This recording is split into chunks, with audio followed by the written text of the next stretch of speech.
Guys, we're gonna try this again. We're gonna choose another song this time though. Let's see what everything woe is. I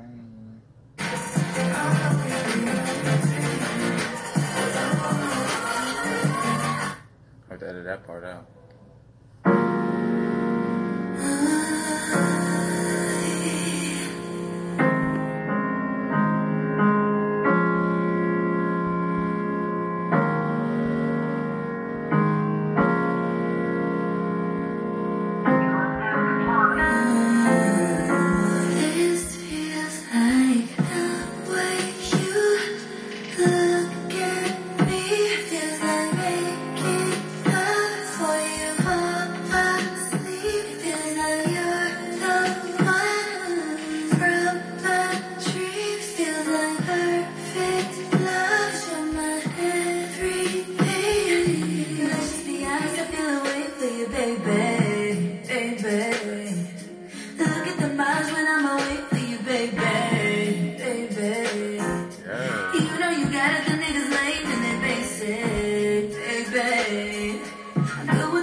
I mean, so I did just talk to Moniece, and she's coming here very, very soon.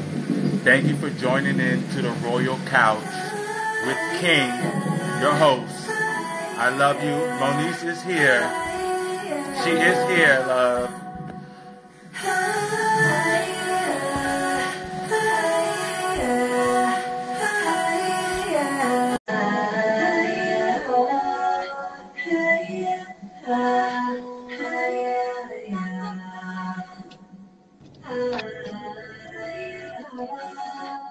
Hey, love.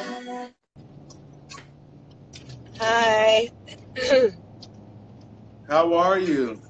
I'm good. How are you? I'm good. I'm good. Thank you for coming onto our platform. Thank you for having me. I'm driving. I see. I see. We Sorry. was watching the studio session. Yeah, I just left. Let me tell you something. I wanted to start this off by saying this, and not just to be biased, honestly, because my my husband loves you and loves your voice. I was watching your live, and when I tell you, baby, your voice is really, really good. Despite your cold Thank and you. all this stuff, you're really, really good. Like, you're really good. Thank For real, for you. real. I appreciate it. Honestly. So before we get started, we like to do this for our viewers. Of course, they know you, but tell everybody your social media and where they can find you. My Twitter is KALIS World, Callie's World. I want to change it so bad, but I'll lose my verification badge. And obviously, they're here on my IG, Moniece_Slaughter. And my Facebook fan page is the same, Moniece Slaughter. And my Snapchat is Slaughter Slays. Slaughter Slays. Hey, get that Snapchat. So again, thank you for coming on, and I just wanted to talk with you briefly just about a few things. I need your album, a little bit of love and hip hop, and all of that stuff, and just to get your take on things. And I really wanted to know where your mind was when creating this album, because honestly, it's really, really good. I was actually in a really happy space when I did the album. It was my first time using a writer. I Mm, only wrote two songs on the album, Queen of Diamonds and Without the Ring. I okay. normally write everything, as you saw today on my live. Um, so I normally write all my own music. So that was a big change for me. All the songs except for Without the Ring and Queen of Diamonds were pre-written when I got them. Petty was actually written for a man, Or but was it? because at the time I was in a same-sex relationship, we decided to leave it the same. And I was gonna rewrite it, but I felt, you know, I was like, it might be something a little different for me. Um, so yeah, I was actually going through the breakup while I was trying to finish the album, and normally I would fall off and stop, but I pushed through, and I'm glad I did because the album did really well. And I'm currently halfway into album number two. Oh wow. Preparing to release three new singles. Album March 4th on my 32nd birthday. Um, Preparing for a string of shows out of the country and domestically. And I actually have a meeting tomorrow. I'm going to be doing a really intimate show called The Naked Truth and Intimate Experience. And I will be traveling doing it, and I'll sell no more than 75 tickets. Um, and it'll just be a really intimate experience, and I'll be able to connect with people who have, supported me as an artist, and I'll be performing with a band the whole album live. That's Um, amazing. yeah, so right now we're looking at New York, Chicago, Baltimore, Houston, and Atlanta. Hey, look, I know for that mini tour, you better get your tour going. I know that's right. I seen that previously you was out with Jay Will. How was that? I know that's lit. I love Uh, him too. yeah, Jay Will is one of my dearest friends. We've been friends now for about 3 years. Um, I tried to convince him to do the show season four, and he was a little hesitant. And then he called me uh, season five and said that they had reached out again. And, I wish we could have filmed a lot more, but, Right. production likes to play fetch. So they create shit, and we just kind of got to go along with it. But I actually featured an artist named K Goddess out of New York on Queen of Diamonds. And because she couldn't be here, I threw him on Queen of Diamonds, and it was a lot of fun. And I Oh, that's felt, dope. Queen of yeah, I Diamonds felt, is one of my favorite songs on the album. thank you. Yeah, I felt a lot more comfortable having somebody that I know supports me and is actually my friend on stage with me, because I haven't been on stage since I was like, sheesh, 21, and I'm 31. Right. So it's been a long time. So I want to get back into a little bit more of how you was feeling during this album. The Naked Truth. What does that mean for you? I made sure that even when they were sending me songs, I was selecting songs that were true to who I was. And back during season two, I started recording The Naked Truth, and I just got really discouraged and really depressed with the show, and I've been sitting on that EP for 3 years. Oh, Um, really? yeah, so when I decided to really do the album this time, really the naked truth for me meant that I was, the truth was I was in a space where I was ready to come back to music. I was ready to pretty much fight my way through all these new artists, some of who I came up with, some of who seemingly just popped out of the sky. Um, and I was really ready to focus on that and kind of just take the good with the bad, truthfully. Well, and talking about the tooth and the bad, you did say that you was in a happy space, but then you also say you was in a breakup. So was that like a happy space of as far as you was accepting the breakup and allowing yourself to move on, or as far as No, what? when I started the album, she and I were still together. Hmm. She was at every session almost. I think she only missed like one or two.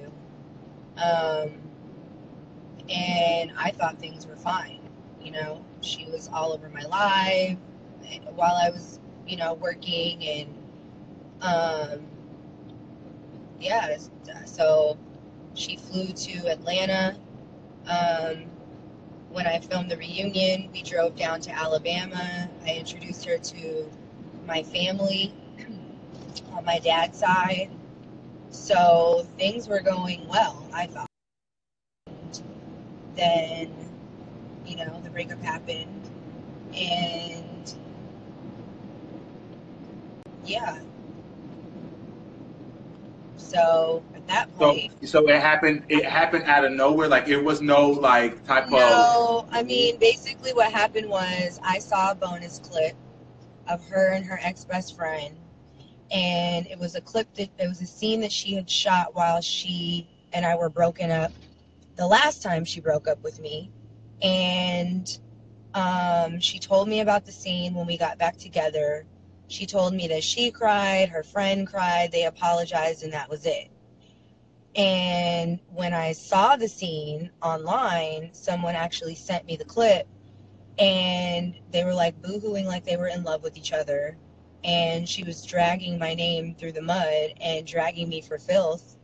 And it's weird because she says I'm not a bad person, but in this scene, she basically made me out to be a monster and herself out to be a victim, as if I'm the only one that's ever made mistakes in this relationship, and as if I'm the only one that's, she's the only one that's ever been hurt in the relationship. Right. And like she was the perfect girlfriend to me and I just fucked it all up and I blew it. And that upset me. And so the next day was actually the day of my photo shoot for the album cover, the single cover for Queen of Diamonds, and the single cover for Petty, which she was the model for the single cover for Petty. And I texted her and, basically went off about the clip. And I'm sure my text was very abrasive and disrespectful. And so as our text conversation went on while I was en route to the photo shoot, she decided to text me and break up with me. So in my mind, they were just words and we could have had a conversation. But in her mind, I never loved her. What we had wasn't real love. It's always all about me and my feelings. I don't care about her feelings. Um, and I can't compete with that anymore. So Right. I, saw her interview and it was very contradictory. And one minute I'm a And when bitter you baby say mama. and just to verify with the audience, when you said the interview, you was talking about the interview with us, the Royal Couch. Yeah. And so, she admits that it was, we didn't go through anything that any other couple doesn't go through. But, she called me a puppet master, which is really offensive because there are so many things that I could have done to her on this show that I did not do, even when she was hurting me. And for her to say that I manipulated her portrayal, we all as cast members have to face the fact that when we show up and we do shit, no one made us do that. So when you're bumping and Exactly. grinding on Alexis Sky after you drove me to beat her ass for talking shit about my mother and my son and you and me, and then you get in a scene and you're all but fucking her on the dance floor, no one made you do that. When Alexis showed up, if your goal was not to hurt me, then it's as easy as saying, I know who you are, and even though me and Moniece are not good, I don't agree with the shit you said about her family, about me, about our relationship. I'm good. Zell, I'll catch you on another day. And she could have walked away. So to say that I controlled her portrayal or manipulated how she was portrayed on the show is bullshit. When you sit in that scene with your ex-best friend, no one told you to say that. You said that. So at the end of the day, I don't control as much as she likes to make people think that I do. Now, am I at a place now where I can call a decent amount of shots when I walk onto the set? Absolutely. But when it came to her, the one thing that, if you look at my track record, I had a really tough season 2 with my baby daddy and my mom. Right. And regardless of what I felt they deserved, something in me just doesn't allow me to go there with my loved ones. I'll lose my shit off camera, but on camera, I just can't bring myself to go there. And the same applied to her. And, So, for her so to say things like, I'm a bitter baby mama. No, I'm not. Like, my only thing was be there for Cameron because you made promises to him, having nothing to do with me. So I'm not keeping her from my son. I set boundaries, and the boundaries were, you will have to respect me. Because collectively as a family, we have decided there is no way to get to Cameron other than me. No one else is going to facilitate you visiting my son because you were not in a relationship with anyone else. So you'll have to respect me, number one. Number two, you're going to have to stop making plans through my 8-year-old. When he reaches out to you, make plans with me. And 3, he can't go anywhere with you until you unblock me and I have access to you while you are in possession of my child. And 4, he's not, I don't want him on your social media. It's confusing. It's, I don't want it. I barely post my son anymore. I barely post any of my family, not even on my story, hardly ever. I'm learning to protect the things, and the breakup with her is one of the things that has kind of taught me that. Like, she says that I like to post for validation. No, I don't. Like, at the end of the day, look, I came into Love and Hip Hop and I was the underdog. I was the only one that was living my authentic life. I was struggling. I came in at the bottom. I've never lied about it. I've never hidden who I was. I've never said I'm the perfect person. I don't treat people like I'm better than them. I don't, you know what I'm saying? Like, I was fighting for my son. I was couch surfing friend to friend. Like, I didn't hide any of that. Any of it. yes, it And I was. come from money. So at the end of the day, my transparency and my struggle is what my following was built off of. And everyone has been heartbroken.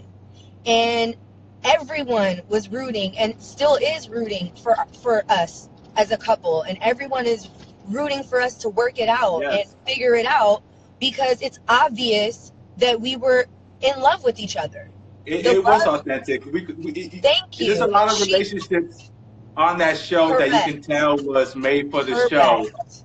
But yours, you can tell you guys were authentic. Even since the first encounter with you guys, I was like, oh my God, I love AD. Like, she needs to keep her. Like, I love AD. You know what I Right. mean? Like, I felt like And y'all were so genuine. and my thing is, we were dating season 3. I kept her off the show season 3. Season 4, we had a little hiccup in the beginning.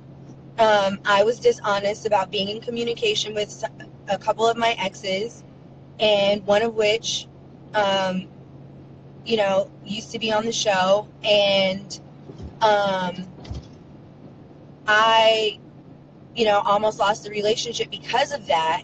And so when I saw her reaction and I saw that she was really hurt by that, I was like, oh, she's actually into me.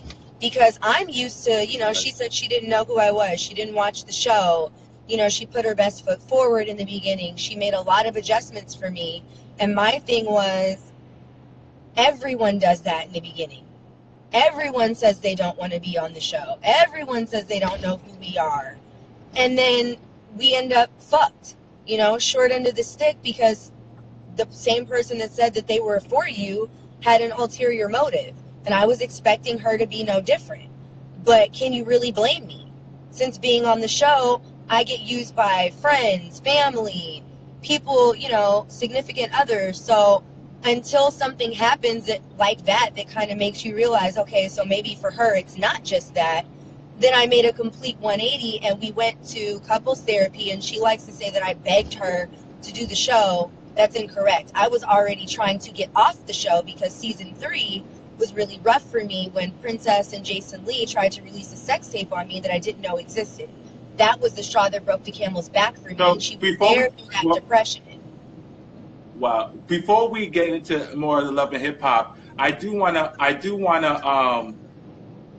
end with AD's asking, on your end, do you see any possibility of maybe, or do you even still want to have that, relationship or build something in the future maybe? Listen, I am still in love with AD. I know that we both still love each other. Um, for her, she says, I'm still the same person for her. But at the end of the day, what it all boiled down to was the fact that we were two broken individuals. She swears she's so positive and all this other stuff, but she talks to me like trash. And I was in a space of transition when I met her. I was already, people loved to credit her with my growth, and she had nothing to do with my growth. It helped when things were good, to have a supportive partner, but I was already on that road on my own long before she came into the picture. And she knows that because my family, she doesn't like to listen to anything I say. So the only credible laws are my family, and my family corroborated that, that I'd come a long way. And Right. so now I'm back on that path, and I know that we both wished things could have been differently. I know she wished that I could have been something different for Well, her. when people say, I wish it could be different, we do know that it can be different. Like, Right, it's our choice.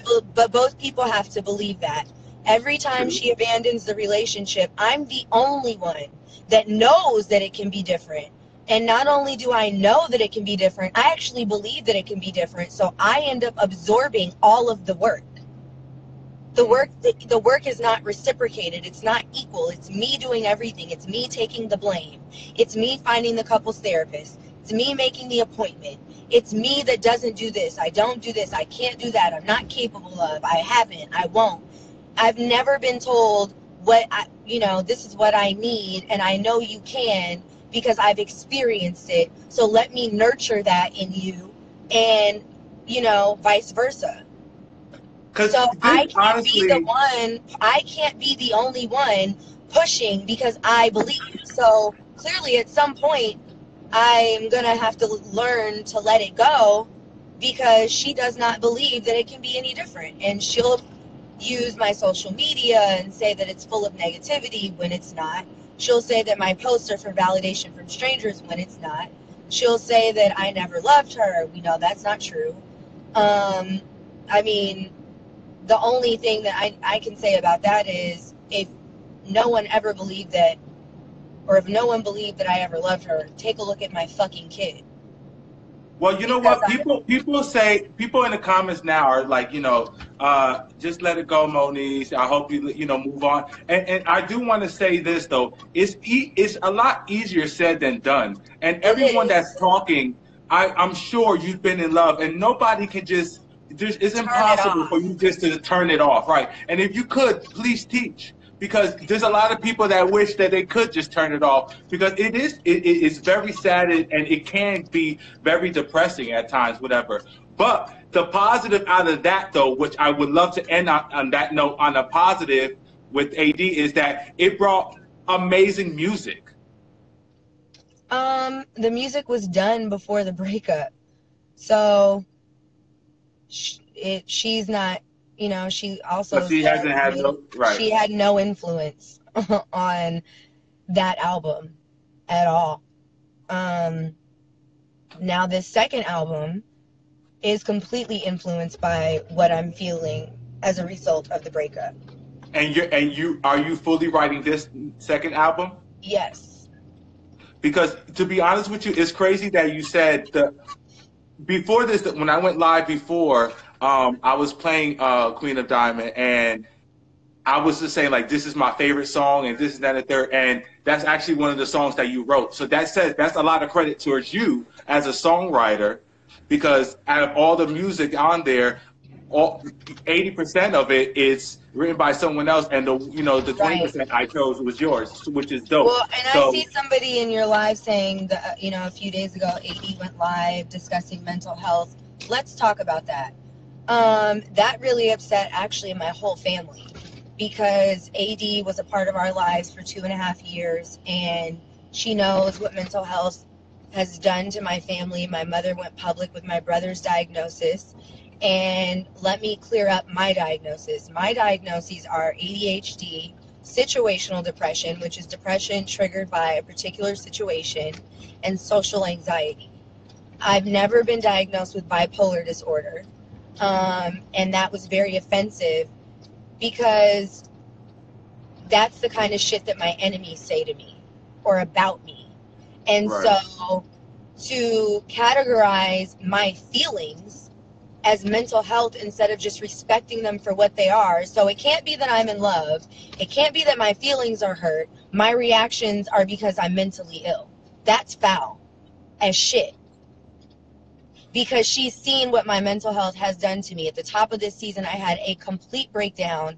She had to hop my master balcony and damn near break a window to get into my house because I didn't want to be bothered. I had turned my phones off. I had left my house phone off the hook. I wasn't answering the door.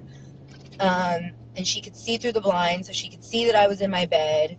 So to take to live and basically say that, my feelings are mental health related, like, that's whack as hell. No, yeah, I don't condone anything in the nature. I mean, my whole thing is, my whole thing is, and I'm not saying that you are, or this is a general statement. Even if someone was, that still wouldn't be something nice to say Yeah, I just publicly and at and all. it's not just, and she's made comments before like, oh, I forget I'm not talking to a healthy person, in arguments, or I forgot you're sick, like shit like Well, that. And so to me, it's a societal thing as well. Like, I see it all the time. yeah, People will it discredit happens in our day to day. Yeah. day to day. People will discredit someone's feelings because they suffer from a mental or emotional disorder. We are not less than human. I'm not a freak of nature because, I struggle with depression and anxiety. I'm not, my feelings Let me are tell you valid. something, baby. There's people out here that are going through hell and high water and want to point the finger at someone else, because the thing about it is you're on TV, so you're what they call an scapegoat. I can point my finger at you because you're public. You're public. Correct. And that Now, was another thing, that I've always said, and my family even recognized it as well. It wouldn't, at times when my emotions were stable, where I was in an emotionally stable place, she would gaslight me, intentionally trigger me, and then use my reaction to say, see, because I'm the one with the public record of explosive reactivity. But mm, and my MO is, just because your transgressions don't make the screen, so it's okay to talk about me on camera, but if we talked about her, or if I dogged her out on camera the way she's dogged me out on camera, then that's why I don't want to be with you. You don't say anything good about me. You only want to highlight the bad, blah, blah, blah, blah, blah. But I've actually never done that to her. I've never sat on that camera and dogged her out. Like, I've never done that. And so for me, I just have a hard time when you're fucking with me, and then you'll use the fact that I'm the one that everyone has seen blow up or do this or do that, and then all of a sudden, this is why. This is why I don't want to be with you, and this is why. well, I see this. Let me tell you something. People think, I just read in the comments, it's like, oh, I don't want to, hate fest. The thing about it is, if anyone watches the show, everyone knows, um, Dick the Kick sponsors the show, so I love AD. We love AD, and this is more of a conversation. I feel like you're not even upset; you're more hurt. It sounds like to me, Absolutely, yeah. and it's not even because I don't. I'm not even taking that as a bash or anything. I feel like you're expressing No, your listen, emotions and telling your truth. I don't want anyone to bash her. I don't want anyone to come for her. I did receive the live. I did see her interview with you guys. I don't appreciate being called a bitter baby mama. I've been a co-parent my son's entire life. So I have learned how to put what I feel to the side for the greater good of his emotional well-being. You know, his dad and I don't always see eye to eye. I want to smash his dad's face into the concrete sometimes, but it doesn't matter. The only difference is Drew is his father. AD and I were never married. She's not a stepmom. She hasn't proven on any level that she's ready to be a parent to her own child or to anyone's child for that matter, because regardless of what you feel about me, there's an innocent child here who has been affected by the breakup. And the bottom line is, it doesn't matter how you feel about me. Shouldn't Yeah, matter you're at right. all. So going back into, you said a few things about Love and Hip Hop. So you've been on Love and Hip Hop. We'll call you a veteran now, right? You know, Mm-hmm. especially of Hollywood. Tell me this Moniece persona. I mean, I feel like.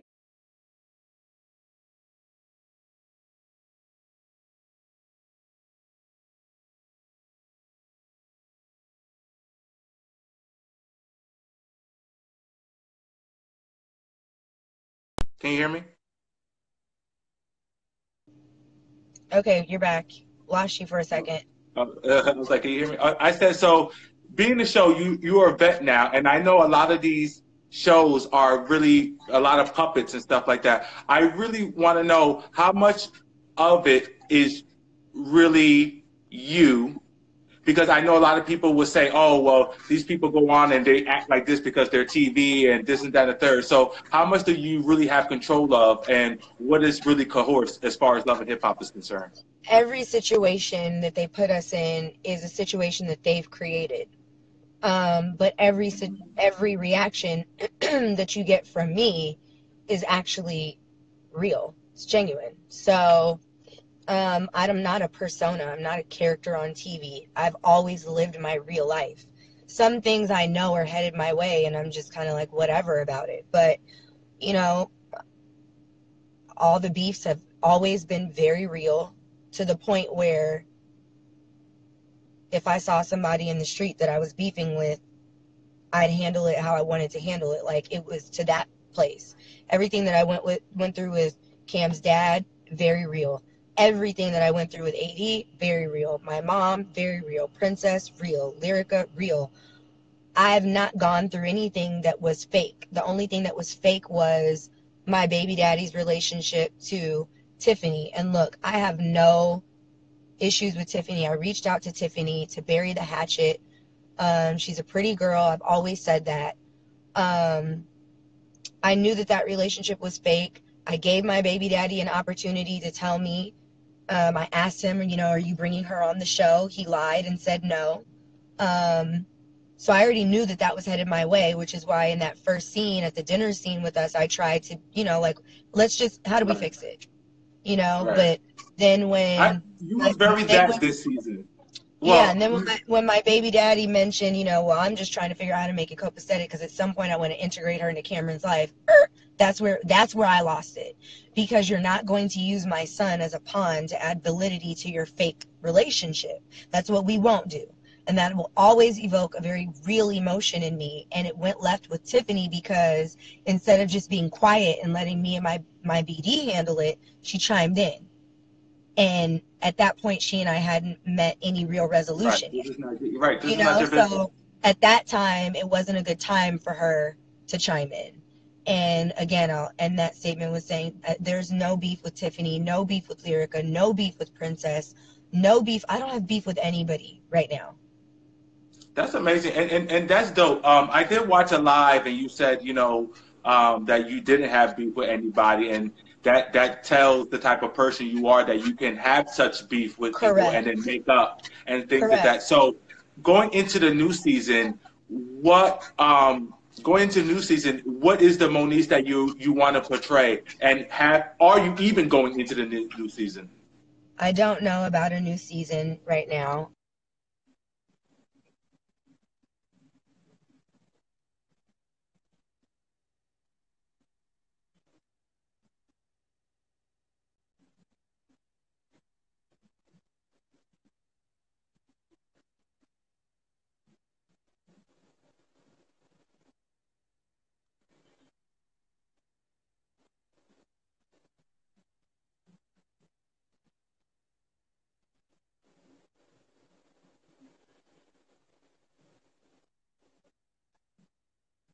One of the things that I talked about with my dad was, you know, it's just to have to go back. Oh my God.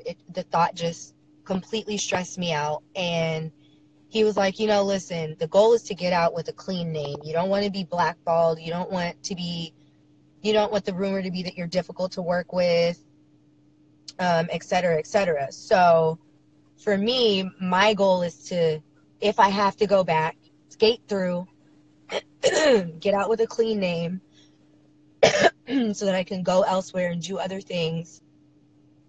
And hopefully it'll be over before I know it. That well, I want to say I loved your experience. You know what? I had a love. I'm going to keep it 100% honest. I'm not. I do not be biased on my show, but I have a love. I had a love hate relationship with you. Like it was a roller coaster. And when I first met you, I'm like, oh my gosh, she's doing too much. She's too messy. She's this and that. But I've grown to love you and realize how real you are, and realize that the things and the way you do react, most of us do react that way. Well, not only that, it's easy for viewers to sit back and call me messy because you guys get a minute. I've been shooting that scene for 3 hours. And Right.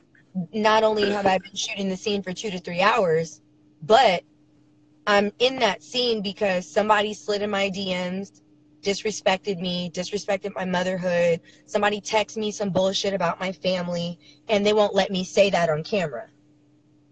So to you guys, it looks like I'm being messy, but let's really break this shit down. When Princess and Jason tried to release a sex tape on me, I didn't say anything about Princess at that moment. Me and Princess weren't even interacting at that point during season 3. I had never done anything to Jason Lee. I had never said anything about Jason Lee. So niggas want to play God? It's not your job to humble me. I had beef with a whole bitch that nobody fucks with. Currently, right now, I just saw her and Princess beefing a few fucking weeks ago. This is the bitch that you were about to release a sex tape on me for. And I had done nothing to you. But I'm messy though. See, if I walk into the reunion and I just start beating the fuck out of bitches, I'm messy. The This is fact. why. No, but This is that's why. fact. That's That's why. fact. But it's like Princess was in my DMs. Me and AD, we were in Miami minding my business. I wasn't talking about anybody. Brandy Norwood had put in a call. The families had gotten on a call. There's 16 years of history between my family and the Norwood family before Princess was a factor. And again, Princess and I are cool. I just spoke to her and Ray J today. We're good.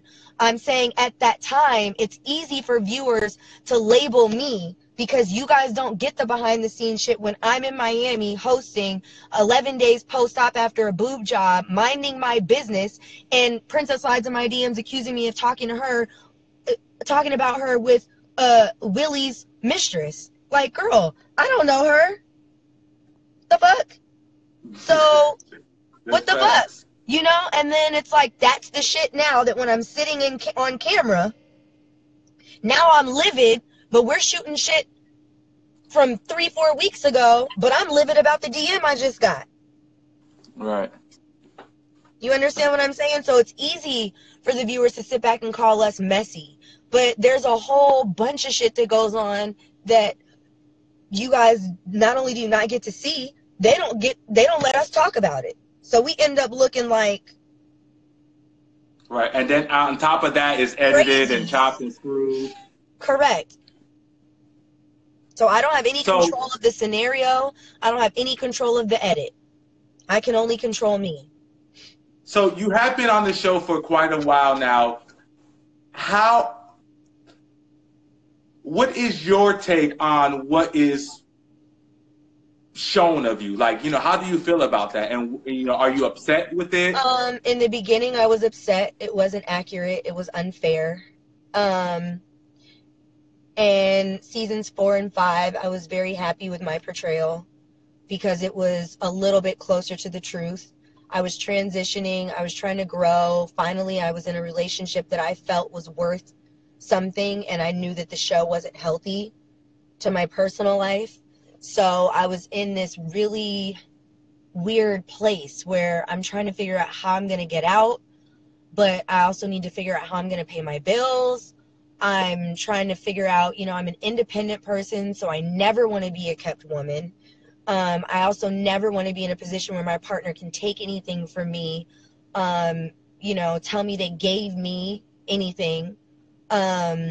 So it was tough, but as far as being over the drama and being about my family and being about my relationship and being about my son and being at peace with my BD and really kind of making, you guys saw me make amends as the season went on, that was really where I was.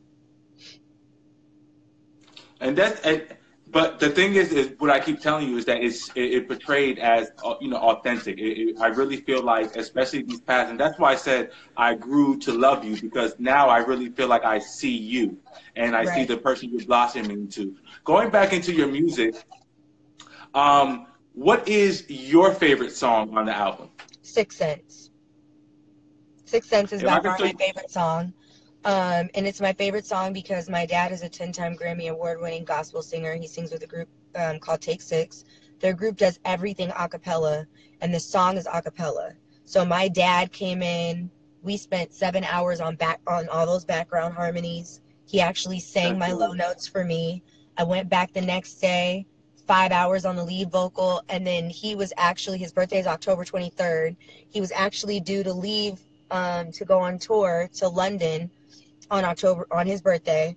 October 22nd, he went in the studio with my engineer and spent 5 hours mixing and mastering the song for me.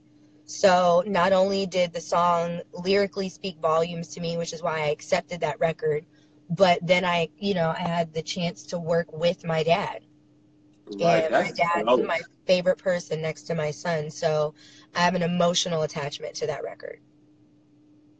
That's dope. I do love the. If I can show you my screen right now, is Six Senses actually right now halfway playing. I So heard it's it. funny. Yeah, so it's funny that you say that. Well, like I told you, my favorite was Queen of Diamond. I just think everything is good too. I love everything is different. It's eclectic to me. Like it's like It was a shocker. I wasn't yes, expecting that. like And the when chords you are very churchy. yes, but when you think it's gonna drop, it doesn't drop the way you do, but it's still dope. I love the way you. I love how that sounds. That everything was really good as well. Petty is something that we all love and need. Yeah, What is it? Bad bitch. bad bitches do. Bad bitches do. Now that's we all need a theme club banger. We all need Yeah, to be. You know what I'm saying? So that's I actually think one of my least favorite records. I think overall, I think it was an amazing, amazing album. I really do. I Thank think you. for it to be your first album, No, my first what independent album. your first independent album. So for it to be your first independent album, I think it is an amazing, amazing job, and I cannot wait to see what album two. So with album two, would we get a little bit more of the my breakup songs and like crying out like I'm gonna be crying? Yeah, album 2 right now is really intense. The album's called Inpatient Treatment. I'm just digging deep. It's been very therapeutic for me. And like that record I cut today, No More. It's full of those right now. So once I get over the hurdle, maybe we'll add a couple of fun ones in there. But this album is just, it's super personal. So we'll see how it pans out. But, you know, I've got some time. Not dropping it till March 4th. So I might get a few of the hurt ones out of the way and drop those as singles and maybe add some more up tempos as we go along. But we'll see how I feel. But somebody asked a question, but I'm gonna reword that question because they didn't ask it the way I wanted to know. What's my question? Who would you love to collab with in the industry now? Well, I'm actually getting ready to collab with Little Mo. For real? Yep, I'm really excited about that. Dope. Yeah, we've got a few records from Eric Dawkins, whose family. He was in a gospel duo with his brother, Dawkins, and then he went on to be a producer for the Underdogs. And he actually produced and wrote my song Compromise. And so he's, doing a couple of records for me and Little Mo, and we're getting in the studio top of January when she gets here. And we also have, she and I, a new podcast coming on Dash Radio. You and Little Mo? Yep. So I'm excited about that. And you guys will get that in January as well. And I will be hitting the road. I'll be in Africa, London, Atlanta. So, I'm focused, very focused. God is good. God is really good. But in terms of other artists that I would like to collaborate with, wow, I'm an Eminem fan, hardcore Eminem fan. I don't really know. I don't really know who's out. I listen to like Fred Hammond and Kim Burrell and CC and BB, and right. I don't really listen to the radio, so I don't really know who's out that I would. I actually really want to work with Nipsey Hussle. I think he's super, super influential to the West Coast. Any other R&B or soul? I definitely want to do a record with my good sis K. Michelle. I would love to work with Eminem. I would love to work with Nipsey. In the R&B realm, shit. Maybe Chris Brown one day, if God would bless me. That would be fun, I think. I love that would be lit. Hello? Yeah. I thought that's right. I think, guys, I really need y'all to, really get into Moniece because, I know they try to, and excuse me when I say they try to clown it on the show. Like your voice and what Brooke was saying and stuff like that and stuff. But, you really got vocals. You really can sing. Sing. Thank you. Yeah. You know what I'm saying? It's another thing that was always thrown in my face in my last relationship. 5 seasons and what have you done? What businesses do you... At the end of the day, no one knew that I could sing the way that I could sing, even when I was pushing for that on the show, because they wouldn't highlight that. So I gave up. It was easier to just go with their narrative than to push my own agenda. So I actually took that scene, the Brooke Rockstar scene. I wasn't going to say anything. I let a couple weeks go by. And then I was like, you know what, fuck that. So I ended up singing the song on my couch an octave higher, like they said I couldn't do. No, I was at home, so I didn't have auto-tune and all that extra shit. The Shade Room picked it up, and the response was overwhelmingly positive, and that's when I was like, that's it. I'm going to get my album done. And from here on out, I will never showcase another record on Love and Hip Hop. If I have to go back, I will not I will not give them any music. This season they were asking me or this last one they were asking me for music. I said, I don't have any to give you. You ruin every music look. You discredit me as an artist, as a creative. You discredit the fact that I have written hits, gypped out of my publishing, but I have written hits. I have the theme song for America's Next Top Model. Um, this was Wait, not you my wrote first. that? I didn't write that. My dad actually wrote that. My godbrother's dad actually produced it, and they brought it to me, and I sang the theme song right out of high school. And I had that theme song all the way up until recently. My godbrother just revamped it for Tyra. And so it stayed within the family. That was my first major little situation. I actually went on tour with a huge jazz group right out of high school. My dad got me that gig, which then led to me eventually working with Detail, which was how I met Akon. I co-wrote I'm So Paid. I co-wrote 7 out of 9 songs on Marcus Houston's album, Mr. Houston, Sunset Body. Like, literally, I'm not new to this. And then I signed my deal. I was going through my custody battle. Well, actually, I got pregnant. Khan dropped me and signed me again after I had my son. And I was going through the custody battle. He kept saying I wasn't ready, so I ended up recording a mixtape. And my godbrother produced a mixtape. I wrote the whole thing. And we took it to Khan, and he was like, that's crazy. So he released it. And, you know, unfortunately, politics, he couldn't really push me, Colby, Jeffree Star, or YB the way he wanted to, so we ended up being shelved. And I was actually released from that deal season 2 of Love and Hip Hop. I was free and clear to do whatever I wanted to do musically, and the show was, I went for it. I did Riches with my godbrother. We shot the video.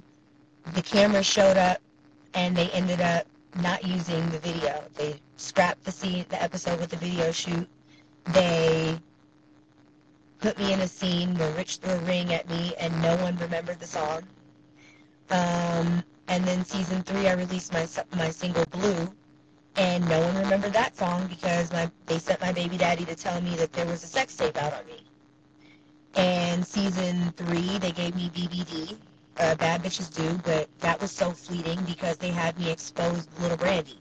And you didn't even, it was supposed to be my listening party. We didn't listen to BBD once. So, season 4 rolled around.